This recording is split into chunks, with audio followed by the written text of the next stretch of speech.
Hello friends, welcome to my channel. तो चलिए देखते हैं आज पॉलिटिकल साइंस से 10 क्वेश्चन का क्यूज।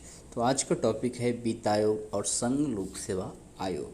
तो जो हमारे चैनल पर नए हैं, चैनल को सब्सक्राइब जरूर कर ले ताकि आपको नोटिफिकेशन जो है मिलता रहे, ठीक है ना। तो चलिए देखते हैं आज का पहला क्वेश्चन। करा भारत में प्रत्येक वर्ष की समाप्ति के बाद एक वित्त आयोग का गठन किया जाता है। तो आंसर होगा 5वें वर्ष की समाप्ति पे, ठीक है। चलिए दूसरा क्वेश्चन देखते हैं। भारत में वित्त आयोग के संबंध में निम्नलिखित में से कौन सा कथन सही है। तो यहाँ पे 3 क्वेश्चन हैं। यहाँ नीचे दिए गए कोड का उपयोग कर सही उत्तर चुनें। कथन सही क्या है वो ढूंढना है। तो पहला है वित्त आयोग का गठन संविधान के अनुच्छेद 275 के अंतर्गत किया गया है। दूसरा है कि अनुच्छेद 280 के अंतर्गत राज्यों के सहायता अनुदान के प्रावधान हैं। और तीसरा है यह केंद्र और राज्यों के बीच वित्तीय संबंधों को परिभाषित करने के लिए बनाया गया था। तो कथन से केवल 3 जो है ना वही सही है और इसके कारण केवल बी आंसर सही होगा।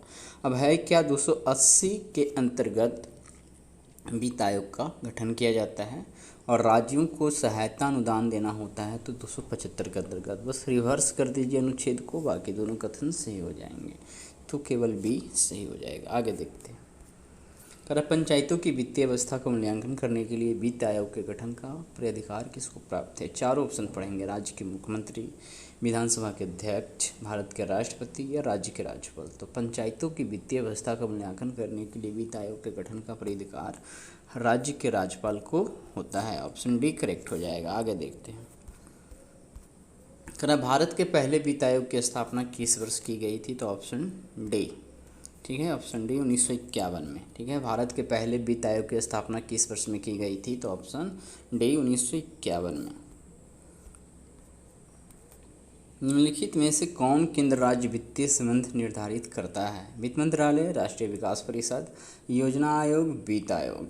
तो निम्नलिखित में से कौन केंद्र राज्य वित्तीय संबंध निर्धारित करता है। तो आंसर होगा ऑप्शन डी वित्त आयोग। लोक सेवा संघ लोक सेवा आयोग के अध्यक्ष का कार्यकाल क्या है। यहाँ है अध्यक्ष 65 वर्ष की आयु तक पद धारण कर सकता है। बी है अध्यक्ष 6 साल की अवधि के लिए पद धारण कर सकता है। सी है या तो 1 या 2 जो भी पहले हो जाए। कर डी अध्यक्ष अपनी उम्र के बावजूद 5 साल की अवधि के लिए पद धारण करता है। तो आंसर होगा ऑप्शन सी, या तो 65 वर्ष तक या 6 साल। संघ तथा राज्यों के लिए लोक सेवा आयोग का प्रावधान संविधान के किस अनुच्छेद में है।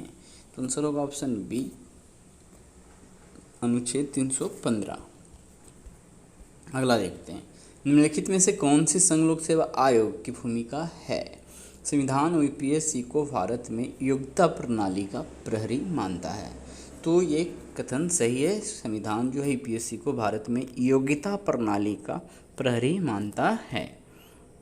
दूसरा है कि यह केवल अखिल भारतीय सेवाओं में भर्ती से संबंधित है। ठीक है, भर्ती से संबंधित है, उससे अनुशासनात्मक संबंधी कार्रवाई से संबंधित है। साथ ही केंद्र सरकार में और भी दूसरे नौकरियों की भर्ती के लिए वो काम करता है। तो सिर्फ इतना ही कथन सही नहीं है, इसलिए केवल 1 हो जाएगा, ऑप्शन ए।